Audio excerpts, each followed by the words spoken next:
Assalamualaikum warahmatullahi wabarakatuh.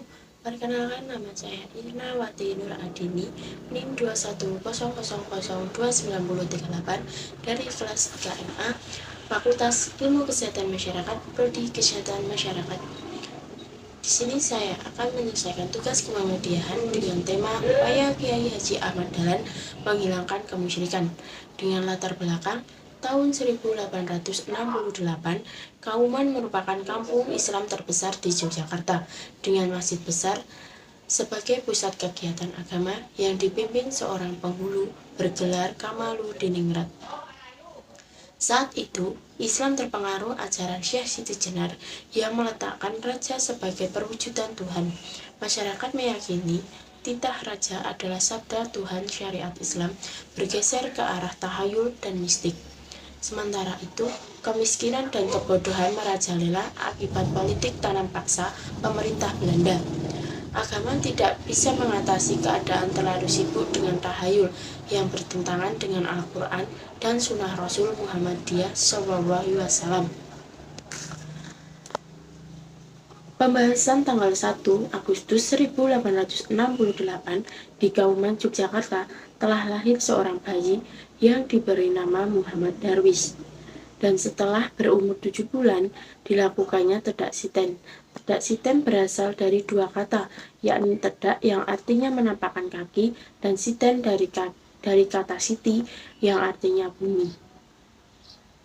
Upacara tedak siten biasanya dilakukan saat bayi berusia 7 bulan dan baru mulai belajar duduk dan berjalan. Tujuannya agar anak menjadi mandiri di masa depannya. Setelah dia beranjak anak-anak, dia mengikuti tadarusan di masjid. Dan di suatu ketika dia dewasa, adanya upacara yang memberikan banyak sesajen. Karena dia salah satu orang yang tidak percaya akan hal musyrik tersebut, lalu dia mengambilnya sesajen untuk dibagikan anak-anak yang kelaparan. Tetapi warga tidak menghiraukan hal tersebut. Mereka percaya jika sesajen hilang itu artinya sesajen diterima. Tetapi ayah dari Muhammad Darwis menyangkal ketika dia memberitahukan sesajen itu bukan ajaran sang Rasulullah SAW. Tahun 1883 di Malioboro menjelang Ramadan, Kiai Khalil Kamaluddiningrat yang sebagai penghulu masjid besar Kauman menanyakan Darwis. Dan ketika menjelang Ramadan, warga melakukan padusan. Mereka percaya karena untuk mengesahkan puasa. Tetapi hanya Darwis yang tidak melakukannya, dan di suatu ketika dia ingin mendalami Islam yang berkeinginan pergi ke Mekah dan meminta izin ke pamannya, tapi sayangnya tidak diizinkan. Lain halnya ayahanda dia sudah mempersiapkan semua hal itu untuk anaknya pergi ke Mekah. Artinya ayah dari Darwis tersebut mengizinkan anaknya pergi ke Mekah. Dan ketika sampai di Mekah, dia sangat bersungguh-sungguh dalam mendalami ajaran Islam. Dan suatu ketika, dia berganti nama Ahmad Dahlan. 5 tahun kemudian, dia pulang ke kampung halamannya dan mulai menyebarkan ajaran Islam yang diperoleh dari Mekah. Pada bulan Sya'ban 1896, Abu Bakar wafat dan bersyiarnya diteruskan Ahmad Dahlan. Dan di suatu malam, Haji Ahmad Dahlan bin Abu Bakar ditetapkan menjadi khotib masjid besar Keraton Yogyakarta. Semua warga tidak lama kemudian mengalami perubahan, yaitu sering menunaikan ibadah sholat di masjid, dan beliau mulai melakukan dakwah terkait berdoa kepada Allah SWT, bukan hal memberikan sesajen. Dan beliau juga menjelaskan jika agama itu tentram, damai, dan cerah dikarenakan hakikat agama itu seperti musik yang mengayomi. Dan pada tahun 1888 di Wonokromo, beliau ingin menunaikan ibadah sholat, tapi sebelum itu beliau melihat kompas dan membuka peta untuk memastikan arah kiblat. Ternyata di masjid besar yang dipimpin oleh penghulu tersebut, arah kiblat itu salah. Dan di suatu ketika diadakannya rapat untuk membenarkan arah kiblat di masjid besar. Dengan rapat tersebut, banyak kiai-kiai yang tidak percaya dengan hal tersebut. tetapi beliau tetap berpegang teguh dengan pendiriannya, karena arah kiblat itu tidak mengarah ke Ka'bah Mekah. Dan suatu saat terjadilah peperangan antar saudara karena adanya garis mengarah kiblat di Masjid Besar yang dilakukan oleh pengikut-pengikut dari Ahmad Dahlan, membuat Kiai marah besar, dan marahnya Kiai menyuruh pengikutnya untuk mendatangi Masjid Langgar Kidul yang dipimpin oleh Ahmad Dahlan tersebut. Disitulah terjadi peperangan antar saudara, dan suatu saat Ahmad Dahlan dengan keluarganya pergi meninggalkan desa tersebut menuju stasiun Tugu Yogyakarta, karena hati Ahmad Dahlan sangat terpukul sekali karena Langgar Kidulnya diobrak-abrik oleh pengikut dari masjid besar tersebut.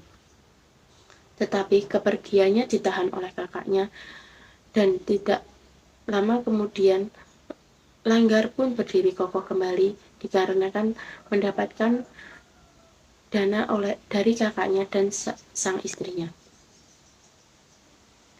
Pada tahun 1903, Ahmad Dahlan pergi haji kedua bersama Syirot, dan adanya rapat pembentukan Budi Utomo yang dipimpin Dr. Wahid Sojri Hosodot, dan adanya di sekolah yang didirikan negara lain yang ada di desa Ahmad Dahlan tersebut, beliau mengajarkan agama Islam itu dengan idenya dirinya sendiri, tetapi banyak murid yang tidak paham akan hal itu. Beliau mengucapkan salam tetapi tidak ada yang menjawab. Tapi lama-kelamaan murid tersebut mengenal kata Alhamdulillahirrahmanirrahim.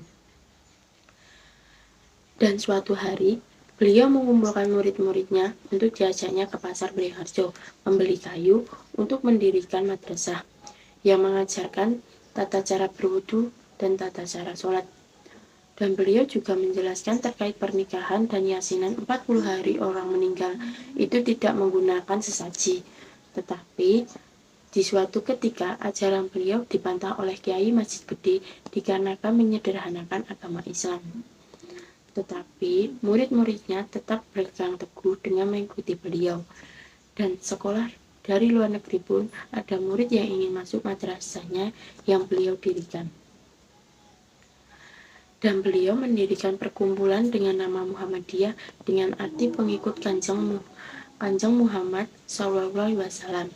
Tetapi warga Masjid Besar masih membantah adanya perkumpulan Muhammadiyah, sehingga warga Masjid Besar menjelekkan nama Ahmad Dahlan, yaitu Ustadz Kafir. Lain halnya pamannya tidak membenci Ahmad Dahlan dikarenakan adiknya sendiri yang dari kakak kandungnya suami Ahmad Dahlan. Tetapi Kiai pun luluh untuk melindungi kewibawaan agama masing-masing, karena pada saat itu beliau salah paham jika Ahmad Dahlan bukan menjadi residen tetapi menjadi presiden yang seakan-akan memimpin semua yang berada di masjid-masjid tersebut. Dan Kiai Haji Ahmad Dahlan menetapkan hari lahirnya Muhammadiyah pada tanggal 12 November 1912 di Pendopo Tablik Kauman. Simpulan harapan yang dapat dipetik dari tema tersebut, sekelompok orang yang menyerukan kebaikan dan meninggalkan kemungkaran, dan seseorang boleh punya prinsip, asal jangan fanatik, karena fanatik itu ciri orang bodoh. Sebagai seorang Islam, bisa bekerja sama dengan siapapun asal agamamu agamamu dan agamaku. Hidupilah Muhammadiyah. Jangan mencari hidup dalam Muhammadiyah. Dapat diberi amanah, menjunjung tinggi kebersamaan dan terbuka ke siapapun. Jangan sampai perkumpulan Muhammadiyah mengecilkan kedudukan masjid besar dan tidak adanya perselisihan di kalangan soal keyakinan agama. Tetapi Muhammadiyah bukan agama. Tidak ada maksud Muhammadiyah menyebarkan keyakinan agama sendiri. Kebenaran hanya di Allah SWT dan manusia hanya bisa ikhtiar. Hidup ini sangat singkat dan hanya satu kali. Tunjukkan jalan yang lurus, yaitu jalan yang diberikan nikmat, bukan jalan orang-orang yang sesat. Mungkin sampai segitu yang dapat saya jelaskan terkait tugas kemuhammadiyahan. Dan saya di sini undur diri. Mohon maaf jika ada salah-salah kata. Sekian dari saya. Wassalamualaikum warahmatullahi wabarakatuh.